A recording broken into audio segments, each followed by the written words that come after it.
Good afternoon, everyone, again. We're so glad that you're here. My name is Xin Zhang. I'm the Research Data Librarian here at the CUHK Library. Welcome to this workshop on the effective use of the CUHK Research Data Repository. And this is the third workshop in the RDM workshop series this year. And it also kickstart of our Data Excellence Week 2025. So this is very exciting that we're hosting Data Excellence Week 2025 starting today. So this week highlights the importance of the data reuse and management, and also we're trying to raise the awareness of the research data management across different discipline areas here at CUHK. So the week features a series of engaging events after the workshop today. Tomorrow we'll have a keynote lecture, and on Thursday we'll have panel discussions from our faculty members, and on Friday we'll have student presentations. So make sure you check out our events page with registration information via the QR code on the screen and also the link in the chat box. As I mentioned, our topic today is the effective use of the CUHK Research Data Repository. And here is the outline of our talk today. So in order to set the context of the entire Data Excellence Week, I will first give you an overview of research data management, RDM. So if you've been to my previous two workshops, you will know you have some basic understanding of RDM already. So this will be a recap for you. And secondly, we'll be talking to you about the different types of research data repositories. And then we will introduce you to the CUHK Research Data Repository. So we'll do some hands-on session after the main session finish in 45 minutes. So we have heard about research data. It might be a new concept to you. It might be a familiar concept to you. And basically, research data is any information that has been collected, observed, generated, or created to validate original research findings.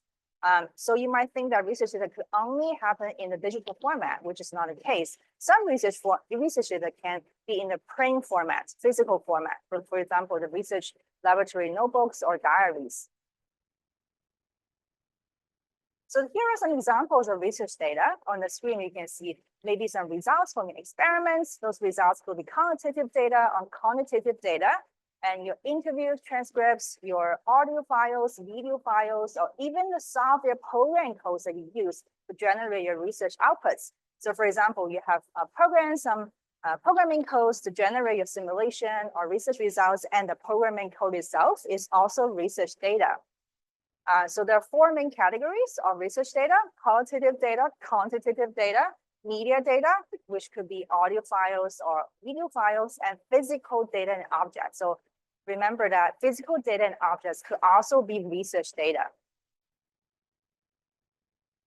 So research data management is all about managing research data. So RDM is about how data is created, collected, analyzed, preserved, and shared. So the keyword here is created, collected, analyzed, preserved, and shared.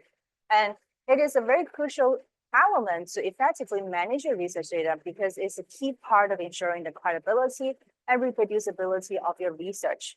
So this is a definition of RDM by the Data Curation Center.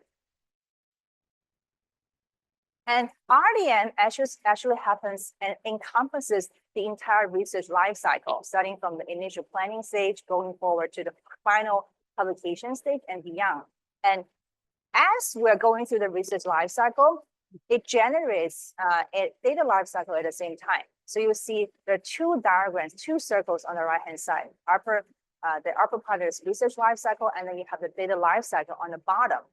So as you can imagine, when you're planning your research, you also want to plan your data, how to manage your research data. When you're actually conducting or undertaking a research, you want to collect, describe, analyze, and store your data.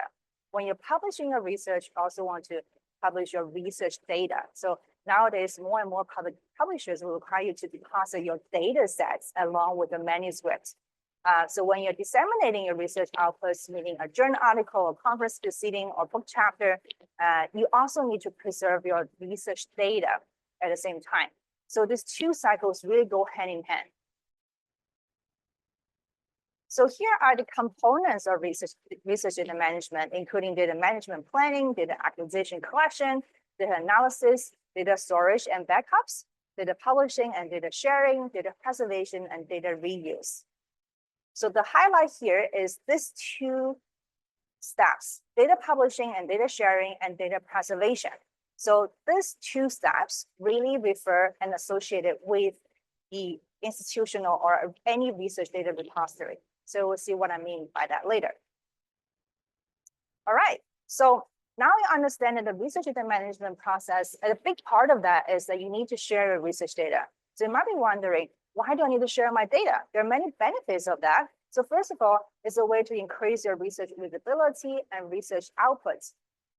So by sharing data, really increasing your research impact and making your research more visible and accessible to other people. And it also supports research integrity and reproducibility, and it facilitates the recovery and reuse, and it creates opportunities for collaboration, and it complies with RDM requirements of finders, publishers, and institutions. So nowadays, more and more funding agencies, publishers, institutions require you to comply with the RDM requirement. And it also is a way to promote efficient use of public resources, because now the taxpayers' money can go to support multiple research projects instead of supporting one research project, and then they have to support another research project to collect another set of research data. So these are the great benefits of sharing data or managing your research data. There are different types of research data repositories out there. So general data repositories or discipline-specific data repositories and institutional data repositories. So the general data repositories are just depositing and sharing general data. It doesn't have any the subject-specific or discipline-specific data requirement. So discipline-specific data repositories are, they contain discipline-specific or subject-specific data, and institutional data repositories are basically instituted by an academic institution. So for example, the CUHK Research Data Repository, or what we call the CUHK RDR, is a institutional data repository. So just a reminder that, so please do not highlight on the screen. Thank you so much. All right. So since we already have a CUHK RDR, which is our institutional data repository, we wouldn't recommend you to deposit to a general data repository. And if you really want to find a good discipline-specific data repositories, we have some recommendations for you. So it's possible for you to deposit data into a discipline-specific data repositories. So the general data repositories, there are some examples like what we see on the screen here: EU Open Data Portal, Figshare, Open Science Framework, as the Nodal. And here are some examples of discipline-specific or subject-specific data repositories. And our main focus today is obviously our institutional research data repository. I'm going to call it CUHK RDR for short. So this is the URL link on the top, and it's hosted by an open source software. It's called Dataverse. It's developed by the Harvard University. And it was soft launched in October 2021, and it was fully launched in September 2022. It is listed on the list of intended repositories for research outputs in DMP2. So DMP2 platform, it is a platform we use to develop research data plans. So on that platform, our institutional research data repository is listed as an intended repository for the deposit of research outputs. All right. Now, we mentioned that you're free to deposit your data anywhere you want. We definitely want you to deposit into our institutional data repository. But if you really want to find a good home for your data repository in a subject-specific data repository, that's possible. And you can actually go to the R3 data, which is Registry of Research Data Repositories catalog, to search and find a good home for your data. And there is a general guidelines and principles for you to find a good data repository, which is called the Trusted Data Repository. So TRUST, T stands for transparency, R is for responsibility, user focus, sustainability, and technology. So you want to find a data repository that meets all these requirements. And the last word, technology, meaning that it has to be technologically up to date. Excuse me. Now I'm going to introduce you to some features of our CUHK RDR. So first of all, it's very convenient. It supports single sign-on. which is the one-pass sign-in. So you only need to use your one-pass sign-in credential to log in to the CHK data RDR. And it is discoverable in certain search engines. This is great news because that means that it's being indexed and harvested in other platforms and where people can find and locate your data. And DOI, which is a unique identifier called a digital object identifier, is generated for published and unpublished data sets and files. So even before you publish your data sets or files in the repository, we will reserve a DOI for your data set or file so that you can actually share the DOI with other people. It would not become active until you publish the data set or file, but that a single DOI is reserved for your unpublished data set and file. Of course, it will be there after you publish data sets and files as well. And then the data citation information will be available for data sets and files. So the data citation is basically like citing data, right? So when you're writing a journal article, for example, you have to cite other people's works and you're citing journal articles, conference proceedings, book chapters, what have you. We also have to cite the data sets that you have used from other people. So the data citation is there in our repository to show you how you can actually cite certain data sets, cited data sets deposited in our data repository. And we have permission and embargo settings for the data sets level and also for the files level, which I'll show you later. The guestbook feature is available for data sets. File specificity checksum is a mechanism for you to check the data integrity. So MP5 file checksum for individual files is available on the repository screen. User guides is available for library guide and dataverse guide. So you're well supported in this repository. Now, this is a quick snapshot of the hierarchy or structure of the RDR at CHK. As you can see on the top there, so where it says CHK Research Data Repository, that's the main folder, right? So underneath that, we have 10 faculty level folders. So that covers 8 faculties here at CHK plus 1 faculty level folder for research units and then other units. So 10 faculty level folders together. And underneath the faculty level, you have the department level or school level subfolders. So that's one structure, one level down. And within each department level folder or faculty school level folder, you have individual researchers folder or research project folders. For example, this one, HK Literature Research Center, is underneath the Department of Chinese Language and Literature. And then there's also the Professor Lan Hui Yao's research group folder underneath the Department of Medicine and Therapeutics. So you can create either your research project folder or your individual research folder underneath your corresponding department or school level folders. And within your folders, then you will have data sets, and within your data sets, you will have your files. So that's the hierarchy. I know that it looks a little bit complicated, but this is really a quick snapshot of the entire structure, entire architecture of our RDR, Research Data Repository. Just remember that it pretty much mimics the university structure here, right? So it goes from the faculty down to the department or school and then down to individual researchers or individual research centers or research projects. So this is some further illustration of the structures, hierarchies that we talk about. So on the top there, you see the top level folder, and then you have the feature subfolders, and then you have the folder categories filter on the left-hand side or the facet on the left-hand side. And you also have the published subfolders and data sets on the right-hand side. So this is your workplace, basically. So this is all the published subfolders you can see. So those entries, the records circled by orange are the research groups of folders. And these ones circled by blue are actually the actual data sets. So I'm gonna navigate on the screen as well. So for the online participants, the orange boxes are the research groups or the folders. And then those ones circled by blue lines, these are the actual data sets. So you have the data sets underneath the folders group. So let me show you. Yeah, so this is the folder name. This folder, Hong Kong Literature Research Center, is underneath the Department of Chinese Language and Literature folder, as we talked about earlier. And then Within that folder, you have data set of CC, which is a specific data set. And then within the data set of CC, you have all the files. So files, individual files, are the smallest units in this whole picture. So this is a screenshot which helps you to understand the hierarchies again. So on the top, it says Dataverse. Basically, it's folder.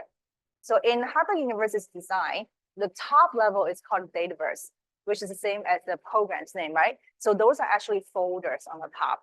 And then underneath the folder, you have the data set. So underneath each data set, you have individual files. Now, so for the files, those could be the metadata, right? So metadata is data about data. So it's basically description about data. And files could be the actual research data, which comes in different formats. And then code could be programming code and all that. So this is the lowest level on the bottom. And this is the lowest level we'll talk about.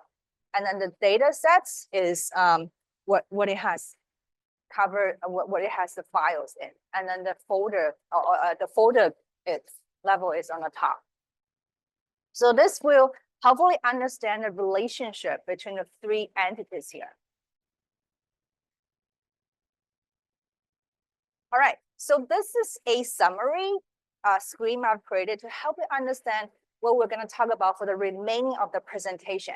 So I'm now going to log into RDR to show you some specific features what you can do, the actions you're allowed to perform on folders, data sets, and files.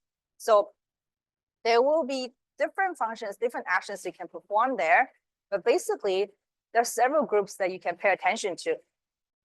All those highlighted in the yellow on the top are the actions you can perform on folders, data sets, or files. And then it goes down to individual files. And then there's some things that you can perform for data sets or files. And there's some stuff that you can perform for only the data sets. Excuse me. So this will help you understand what we're going to talk about in the remaining of the presentation. And now I'm going to go to the data repository. All right. So if you click on the icon on top, now you see this is the homepage of our institutional research data repository. On the upper right corner, this is my name. So you can, I basically click on the sign in link on the top and then put in my credential, my CUHK login credential in order to log into the page here. So as a first timers, after you log in with your CUHK OnePass signing credentials, you will be asked to create an account within the repository. So in order to get an account set up, you have to provide a one-time code. So basically, you will click on the link where it says getting a one-time code, and then provide a one-time code on the page, and then that will help you to set up a repository account for you under your name. So that's what you need to do as a first timers logging into the interface. So let's assume that you have done that part, and this is what you see after you successfully log in and have created your account in the repository. If you have any questions how you can create your accounts, and you can go to the page. I will share the slides with you later. You can go to the page and you will see how to create accounts in the repository platform. Now, starting from this point, what you need to pay attention to is basically as a different type of users. I'm just going to duplicate the slide screen. As a different type of users, you will have different roles to perform. So as a research or teaching staff member, you have the right to create a personal or project folder under your corresponding departmental or school folder right away. You don't have to be granted any extra right. You can create a personal folder right away or project folder right away. And you're able to manage your folders, data sets, and files within your folder. And you can perform other actions as what we talk about in the later session here. So that's for research or teaching staff member. And staffs for administrative staff. So sometimes the faculty supervisor will grant you a role in their personal folder because they want you to help them to manage their data sets, right? So they either want you to deposit the data sets or manage the data sets. So in this case, your faculty supervisor would not create a folder for you. They would just assign a role for you to work in their own folder. So then you can deposit and manage their data sets inside the folder on their behalf. And then if you're a student in this case, you can ask your faculty supervisor to create a folder for you within their personal folder, assigning you with a permission level to manage the folder. So now in this case, you will be given a folder. So your faculty supervisor will actually create a separate folder for you underneath their personal folder. So then you can start working within your own folder to deposit and manage your data sets. And then there are different roles that your faculty supervisor can assign you with in this case. So these are the different roles. So they can either assign you as an editor, as a publisher, or as an admin. So for these three types of different roles, it comes with different permissions or privileges. Then you can look into that. So this screenshot actually shows you the relationship, like how and where the student folder sits within the whole picture, right? So on the top, you see the school level folder again, that will be under the faculty folder. And then this is Professor Zhang Gaming's research group. And this is sitting right underneath the school folder. And then underneath his folder, and he has created a separate folder for his student Sunny Sun. So if you are Sunny, then you'll be given certain privilege to work within this Sunny folder. So you can start depositing or manage your data sets within this Sunny folder. And Professor Zhang Gaming will have his own data sets right underneath his own research group folder. So we're just going to stick with the slides for now, and then I will switch back and forth between the slides and the live demo in the repository. So let's imagine that if you go back to the upper right corner of the repository homepage and click on your name, right? So there's a profile under your name, and there's My Data. So if you click on My Data, that will get you to a screen that looks like this. So that will show you what folders and what data sets you have. I'll show you under My Profile, so that you can have some ideas. And then underneath the same drop-down menu, you will have an API token link. So API token actually allows you to upload files into the CUHK RDR with different applications. So when you click on the API token link on the drop-down, it will give you examples on and instructions on how you can apply the API token to upload your files. So you can always go back to the repository main page via the university logo on the upper right corner, upper left corner. Now you can create your folder. So just click on the create folder link underneath add folder, and you can create a folder underneath your corresponding department or school level folder I also mentioned. Let's say that if you are a professor, you have a researcher or a teaching staff under the School of Life Sciences, then you can create a folder and you can then start adding your data sets inside the folder. And you can manage the folder. So basically you manage all the settings via the added link on the top there. So here are all these settings you can manage: general information, theme widgets, permissions, groups, dataset templates, and guest books, and so on. And you can, when it's ready, you can publish your folder, and your folder would not go live to the public until you click on the publish link. So you can do whatever you want, and everything you put in the folder will be saved as draft mode until you click on the publish link. Then it will go public. So just be careful that the data sets you publish cannot be unpublished by yourself. Let's say that you have published the data sets under your folder, and down the road, you just think that you don't want to share data anymore, you want to take it down, you want to remove the data sets, and you don't have the privilege to do that. So you have to contact us at data@chuhk.edu.hk to ask our help. So we can do something on the back end for you. But let's say that you have created a folder without any data sets in it, then you are able to delete that folder. So you can start adding and editing your data sets within your folder that you created. And I will show you the steps in the live demo later. Now, this is an example of adding related publications information in your data sets. So in your data sets, there's a section of field which says related publications. And you can actually link for example, a published journal articles or conference proceedings based on these data sets in this session by maybe specifying a DOI or other information. so that it actually creates a linkage between the data sets and with your published work. For example, this is a data set published in Professor Jerome Hui's research group folder, and it's on millipede genomes. And this data set actually leads to a publication down the road. And in their related publication section, they provided the information of the published journal article with the DOI information. So the DOI is live. You can click on that and it goes to the published journal article based on this data set. So this is really an excellent example of how you can increase your research reproducibility and transparency and visibility among the research community, because you're sharing that, oh, this is my data set and this is the work I published using this data set. So that's a very wonderful connection there.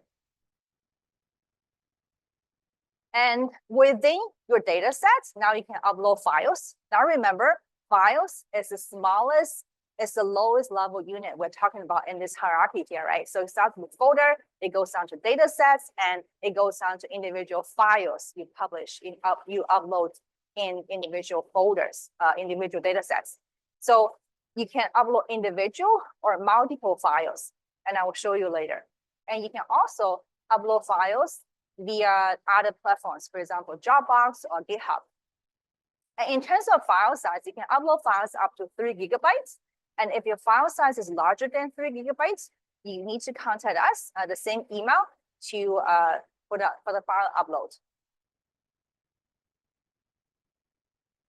So the documentation, the readme.txt.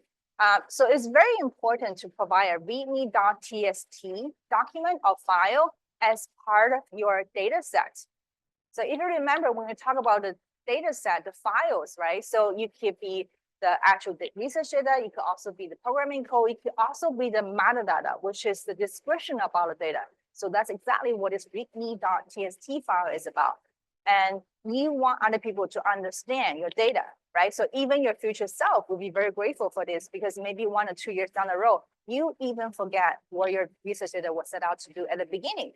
You forgot it, intended use of the research data.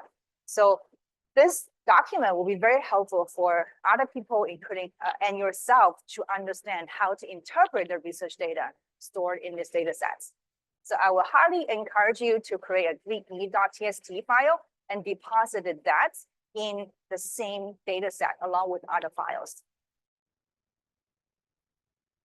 And we actually we do not accept all the file types possible. There are so many file types that are out there, right? So there are some file types that are not accepted for file uploading into our repository. So this is a URL guiding you to that information. So most of those files are executable files. So the caution is that if someone download those kind of executional files, maybe they do not have the program to run it, maybe you run into some security issues, right? So we do not want you to upload a certain type of file formats to the repository. And the link on the slide there will show you the specific file types.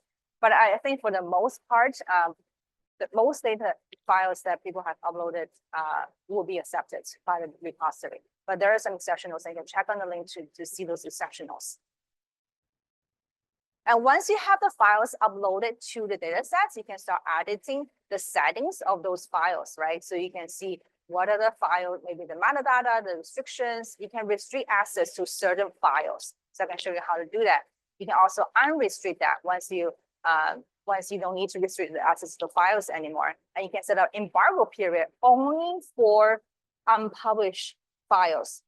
So only for unpublished files, you are able to set the embargo periods, and you can delete the files for sure.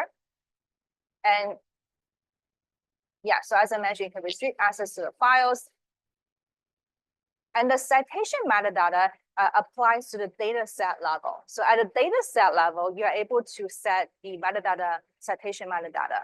So metadata meaning the data about data, a description about data. So it tells you the nature, the attributes of the data itself. So at the data set level, you can tell us maybe the author, the context, the description, the subject areas of the data sets. So this is more information about metadata. The metadata is standardized and it's structured and is human and machine readable and actionable. and it's for citation, discovery, and enabling data reuse purpose. So this is the citation metadata for data sets. So you see on the screen here, this is the citation metadata. And you can also just click on the add metadata, add a data sets link, and then click on metadata, and you will see the metadata information on the screen. Now, besides the default citation metadata template, we also provide all the subject-specific metadata templates in the CUHK RDR, including the geospatial metadata, social science and humanities metadata, astronomy and astrophysics metadata, etc. So all those are preset metadata templates available for you in the CUHK RDR. Okay, so the whole purpose of sharing your data or depositing your data is to share your data, right? So you want other people to access your data, to use your data, to create new exciting experiments and research projects based on your data. So it's very important for you to set the terms of use for your data sets. Terms of use meaning some data reuse license. Basically, what is the permission that you are giving out to other people to use your data? And for all data sets in the CUHK RDR, our default terms of use is CC BY NC 4.0. So that is Creative Commons. And that means that anybody is able to use your data as long as they give attributions to you, they cite you for commercial purposes. NC stands for commercial. 4.0 international. So that is the default terms of use license for all data sets in the CUHK RDR. And you are able to add the terms of use via a specific link at the data set level. Now, this is at the data set level again. So for more information about Creative Commons license, you can actually go to the link on the screen here. So in our RDR, you are able to create a guest book for your data set. So a guest book will give you information about who has downloaded your data set, right? So that will be neat information for you to know. I will be curious too, who has ever downloaded my data sets once I publish my data set. So there's a link for you to do that. You can click on edit data sets and click on the guest books link. So I will show you the procedures later. Yeah, so that's the dataset guest books under edit link. So another unique feature you can do in our RDR is that you can granting a specific role to others to work in your folder or data sets. For example, you can grant them a role as an admin, as a publisher, as an editor. If you remember at the beginning earlier, we talked about as an admin staff, right? As maybe a research assistant or administrative staff in your department, your faculty supervisor wants you to manage the data sets for them. So they don't want to manage it themselves. Maybe you don't have time, or maybe you're the expert in this field. So they will actually assign a role for you to manage their data sets. So they will give you perhaps the admin administrative privilege to manage the folder. And then you can go in and deposit and manage the data sets within the folder.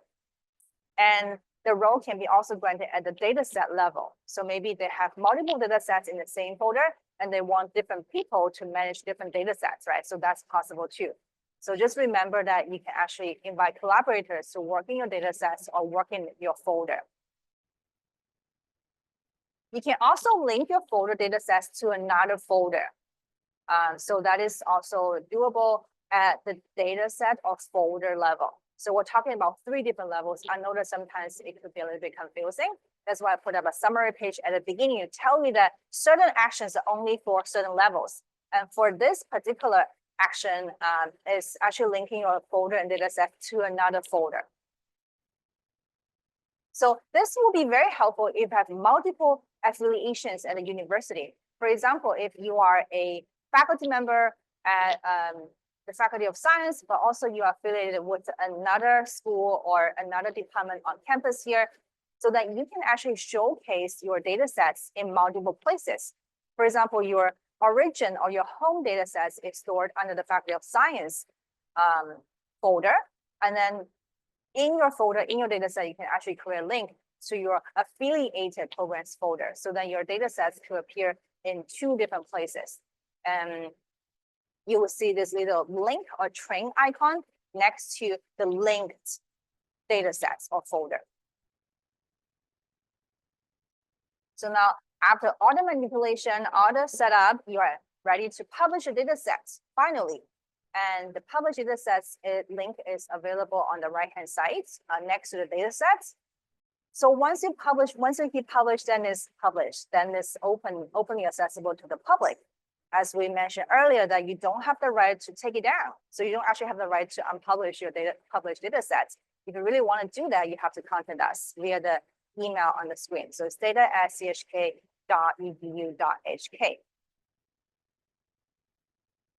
Now, this is a very, very useful feature. So you are able to enable or retrieve private URLs for unpublished data sets. Now, this only applies to unpublished data sets.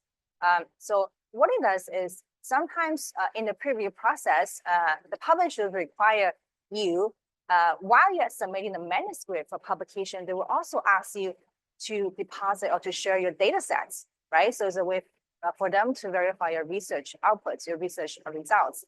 So in that case, you can actually create and enable these private URLs for unpublished data sets in the RDR. You can click on the link and it generates a private URL. You can share the link with your trusted parties, someone that you really trust, for example, the publisher. So they wouldn't do anything wrong with the data set. They will just go and check, right? They want to access the data set. So you can just share the link with them. So anybody with that private URL will have access to your unpublished data sets. Now, this is, I think this is mainly designed for this peer review process, which is a brilliant feature, so that you don't have to publish the data sets before the manuscript gets published. You can just keep hiding your data sets and just share the private URL for the peer review process. At the same time, of course, you can disable the private URLs when the peer review process is finished, it's done. Then down the road, eventually, you do want to publish these data sets, right? So that's the whole purpose of why you're depositing your data sets into our data repository. So you can just click on the disable private URL link. DOIs for data sets and files. Now, if you remember, earlier I said that we always will reserve a DOI for published and unpublished data sets and files. Let's say that you have uploaded some files under a particular data set and you have kept everything private, meaning that you haven't published yet, everything is in the draft mode.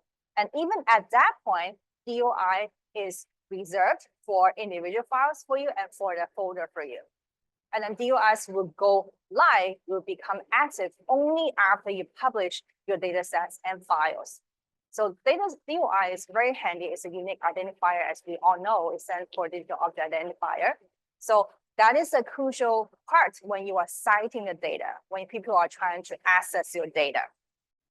Even the URL provided by your institutional repository might change one day because we might be changing, I don't know, maybe the platform or something like that. So the URL is never permanent, but DOI is permanent. It's persistent. It will not change. So with the DOI, you can always go back to that particular data set or to that particular file.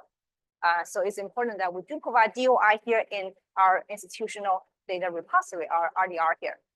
This screenshot shows you where DOI sits. It's just underneath the title of the data sets, and it's in the box with the description information. So this screenshot shows you how you should cite the data sets or the file. And you see on the upper part, this is the file citation and tells you how you should cite the file. And this is the data set citation and shows you how you should cite the data set. So maybe, for example, you are reusing other people's data, right? You're reusing a particular file within the data set, and this is how you will want to cite them if the data set is stored in a Dataverse repository.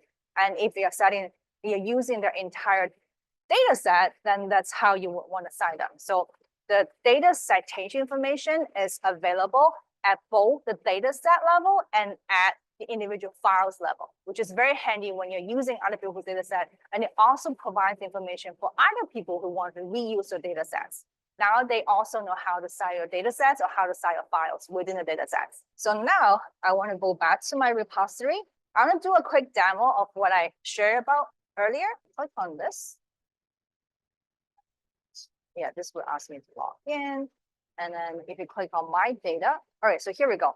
So if you click on My Data, and this will shows you all the data sets and folders you have created. And next to the title, it will show you the mode. This is unpublished or this is published, and then your role assigned within this territory, within this folder, or within this data set. So I'm the admin to this folder, I'm the contributor and admin to this particular Hello World data set. So I'll quickly show you. You can actually add new folder, but I want to show you how you can create a data set within a particular folder. Now we're in my research group, which is a folder, which is a personal level folder. So I am going to click on add data and click on new data set. Now remember, data set is in the middle, right? The level in the middle. So you can provide it as a title. I'm just going to name it test data sets. And then right here, you can actually give them a identifier. So let's say that you have the archive ID. You have by all means do that. We highly encourage you to register for archive ID. And then this is the content information. This is the test information, the subject. You can pick one or pick multiple ones. And this is a related publication I was mentioning earlier. So this is where you can specify the related publications associated with this particular data set. You can provide the information, the citation of a published work related to the data sets. And you can also specify the DOIs of that work if available. So I'm just gonna provide some information here so that we can proceed with creating. So this is where you can upload files, individual files or group files in a batch by drag and drop, or you can upload via Dropbox. You can also upload via GitHub.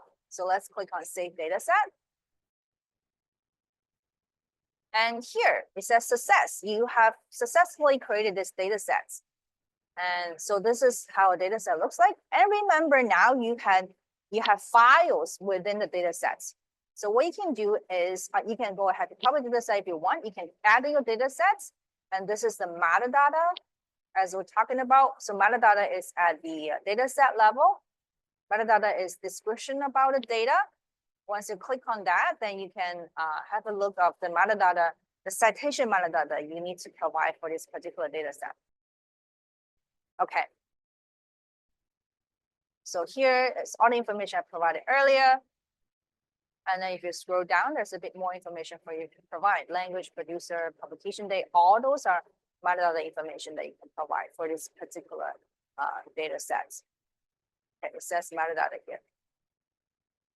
So I want to show you how you can set different features here. For example, permissions.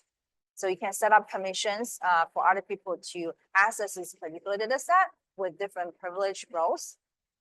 So I'm just going to go back to my research group, and that's where the data set sits, right? So under my personal folders, I will be depositing different data sets.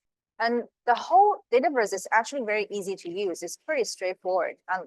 As long as you understand kind of the structure of how to put files together, how to put data sets and folders together. So let me quickly show you the Hello World. This is a data set I created earlier. You can also add to the data set by setting the permission. The permission levels can be set at the data set level and the file level. And you can also create the private URL. That's the link that we have mentioned earlier. You can create private URL, then you can share this with your publisher, with anybody you trust. Okay. And then this is an individual file I have uploaded to the Hello World data sets.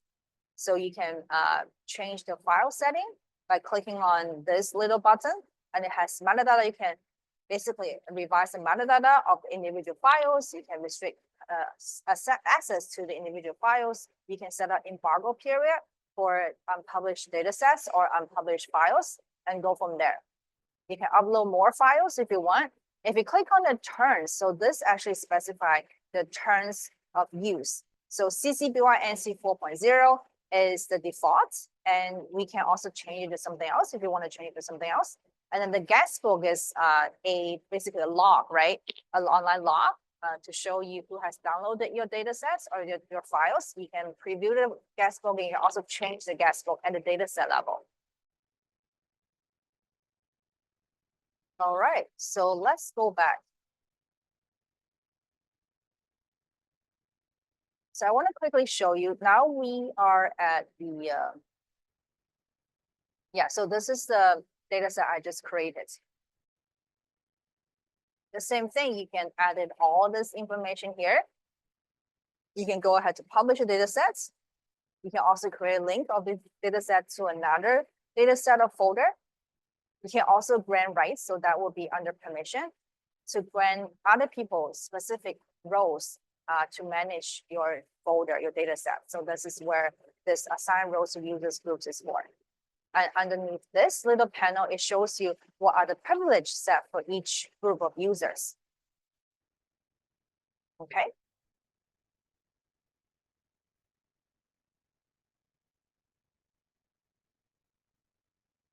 All right. So this is basically a very quick demo of our RDR. And I will share the slides with you so you can take a closer look at the different functions we talked about earlier.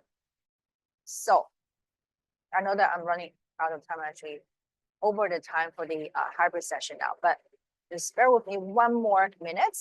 And we have created a guide on the CUHK RDR. We have also created a website, and you can go to both links to check out more information. And especially the guide that we have created has very specific information about how you can set up an account, how you can deposit your data, how you should manage and create your folder, and how you can share your data. This is basically talking about a private URL feature that I was showing you earlier. And then different instructions for teaching and research staff, for staff, and for admin staff, as I mentioned before. So the three groups have different roles to play and have different actions with different rights you're entitled to. All right. And we have consultation service available. You can always email us at this email address to get in touch with us if you have any questions about how to use our institutional data repository, or if any questions about RDM, research data management in general. So we can set up a one-on-one consultation session with you, and we run regular training workshops and events. For example, the very workshop they're attending, and this week marks the start of Data Excellence Week as well. So thank you so much.